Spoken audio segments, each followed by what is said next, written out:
5 reasons to visit Universal Studios Orlando on your next vacation. That's right. We weren't always people who thought you had to go to Universal Studios, but on our last few visits, we stopped by and we really, really enjoyed ourselves, especially as our kids get a little bit older. Definitely a must-do place, especially for the older kids. I think young kids, it's still a challenge with some attractions, but we love Universal Orlando Resort and we love Universal Studios. So let's talk about the 5 reasons why. Number one, you don't need reservations. Whew. I know, that's a hot topic, I think, for a variety of reasons. But right now at Universal Studios Orlando, you don't need a reservation, and that just takes away a lot of the pressure of planning a trip. Not only does it take away a lot of the pressure of planning a trip, but if you're not an over planner, somebody who needs every second planned out along with your trip, or maybe you want to pivot and you go on your vacation and you realize that, you know what, today's a really nice day, I want to go to the beach, and tomorrow I want to go to the park instead. When you're at Disney, your reservations, you have to make sure something is available. You can't necessarily do that. With Universal, you just show up. You just go and you buy your ticket, and there's a set amount of time you can use it. And then if you want to change a day, you can just change a day, which I enjoy.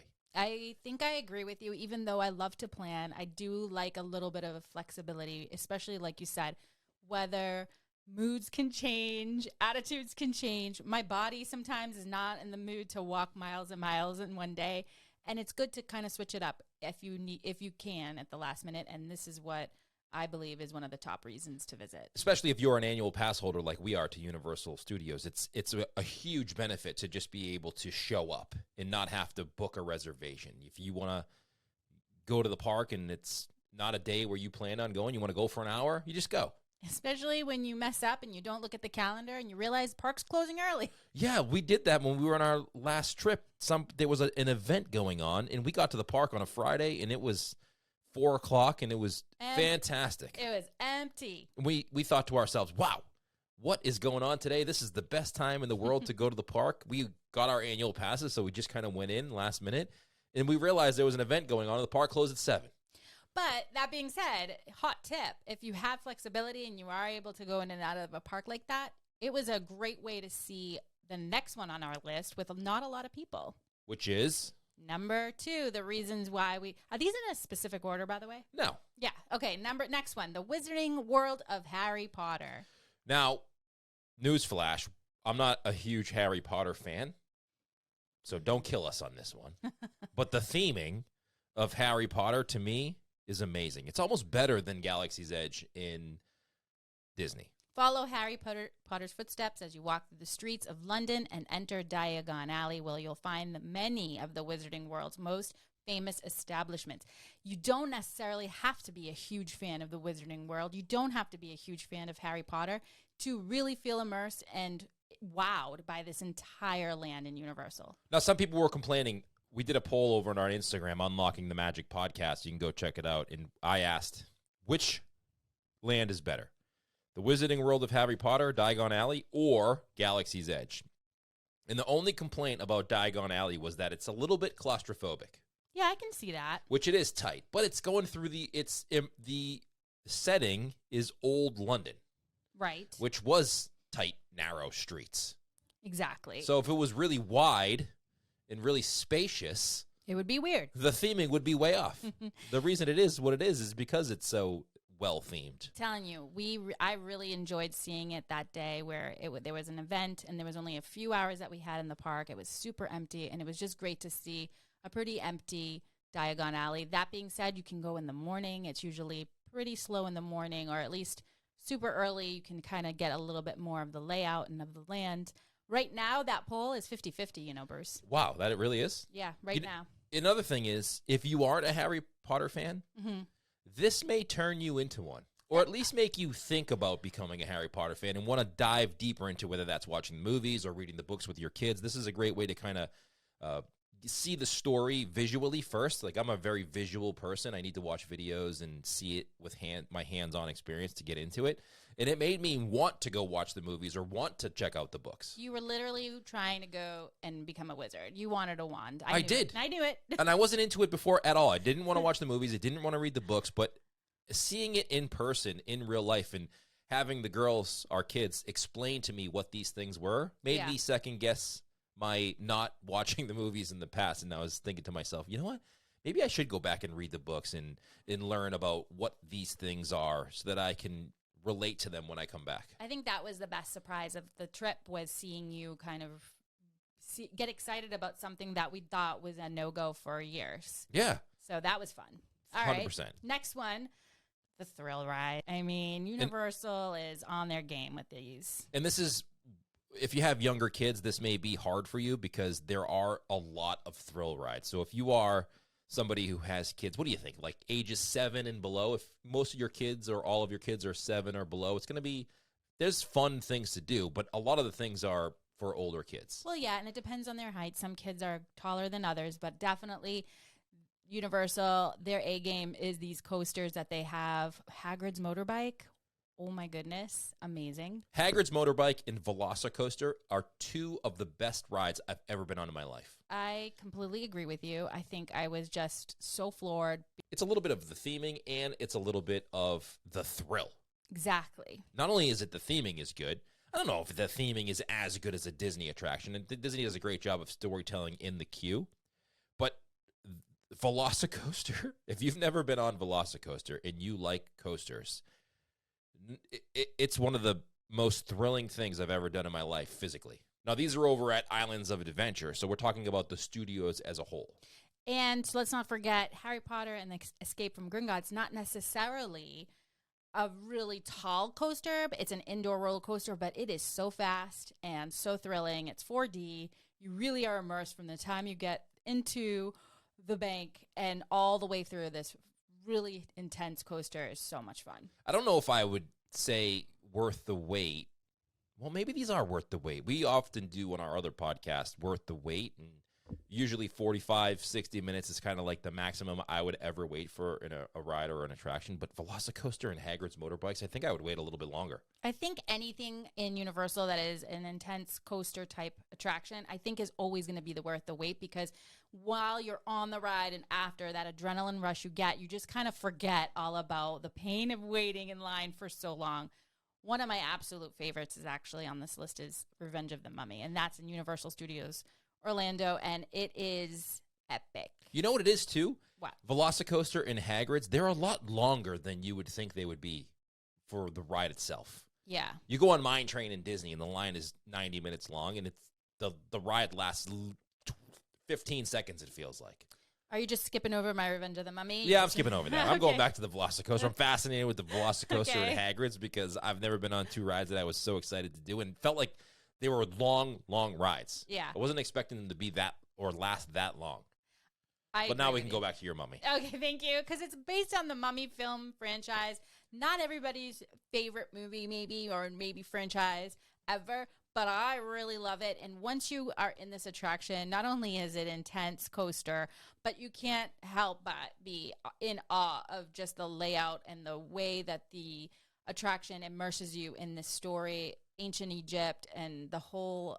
It's a great attraction from start to finish again. And I think that's one of the things that really surprise us always of Universal is that they really have stepped up their game when it comes to being immersive. You talk about Disney a lot and being, storytellers, the best storytellers. So you kind of always have that in your back pocket to compare. Gotta say, some of these attractions, they are worth the wait. Can I go back to Velocicoaster for a second? Yeah, go ahead. I'm pulling this up on the screen right here. I have Yeah. some ride stats for Velocicoaster. Can I read you some of these? Some what? Ride stats. Oh, okay. It says Velocicoaster has no brakes until it's over. Oh. That's kind of scary. Velocicoaster is the fastest roller coaster at any Universal park. Hold on. No brakes, meaning like no slow turn? Has no brakes whatsoever until you stop at the end. That's so true. I didn't realize that. So there's no point where you slow down whatsoever. Velocicoaster does not slow down. It actually speeds up. The second half of the ride is faster than the first, and it maintains some of the fastest speeds all the way to the final brakes, which it did. It felt like we were flying. Yeah. Because you had no harness over your shoulder. It's only over your lap, and it's a lot safer than you think it's going to be. I felt very secure. But it does feel like you're out there. Yeah, you guys went on without me the first time and then sort of convinced me to go on a second with you. And I wasn't really sure because once I saw those people on there with really no over-shoulder harness, I was really scared. Well, the thing that makes it even scarier is there's no over-the-shoulder harness, and you go inverted. Well, that's what I mean. When you see them going upside down, inverted, and they don't have something over their shoulder, I'm thinking, that can't be good. But I took one for the team. I was really, really brave that day, and I went on. And I got to say, you were right. You really do feel secure. Yeah, and it says it has one-of-a-kind high-speed barrel roll taking at around 50 miles an hour where you roll upside down 360 degrees only a few feet from the surface of the lagoon, which is true. I got to say something real quick. Yeah. That first ride that you guys went on, it was happened to be at night. The very first time you and the kids went on Velocicoaster without me. And the ride broke down or something, and I was waiting, and I was so nervous. It was literally the longest hour of my life. You know what happened, though? What's that? Not only did we have to wait, but there was something that happened on the Velocicoaster, and it made us wait an extra, I don't know what it was. We got to you have to go through a metal detector because they don't want anything falling out of your pockets. Mm-hmm. We got to the metal detector, and right as we got to the metal detector to go on to the final part of the queue, there was a holdup, and it lasted about 20 minutes. It lasted forever, and I'm shocked you guys stayed. We just were so close. I could see it getting on. I could see the line moving up. And you know what? I was thinking to myself, it's going. There's more people in front of me, right? It's going to go a couple times before I get up there, so I felt very safe. Okay, good point. I got to tell you, if this is your first time riding the coaster, if you're heading down to Universal, and you're a little worried already about riding this, I would highly suggest not to go visit at night. It is that much more spooky at night. Something about Jurassic World and the dinosaur is just really intimidating at night. So I suggest going during the day, and then maybe if you were brave enough and happy, you can try it again at night. You know what? I don't know if I agree with that. Yeah, I was scared. It's scary at night, but you don't see as much. Well, you see everything during the day. So yeah. I don't know. We'll see. Let's go. We'll have to do it again and test it out. All right. Let's go to the next It thing. was like the flames coming out. It was a little intense for I thought me. it was great.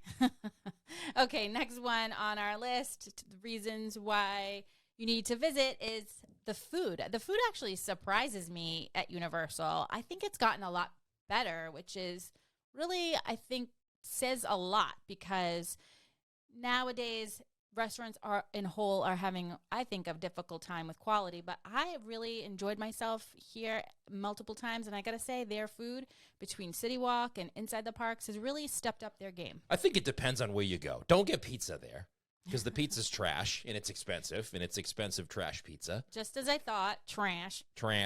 Yeah. Don't get it. But Okay. Voodoo Donuts is a great experience, and here's a quick tip. You can order online at Voodoo Donuts, get your donuts picked up at the kiosk outside so you don't have to wait in the line outside, which is what we did. Yeah, but I like the experience inside, so maybe do that.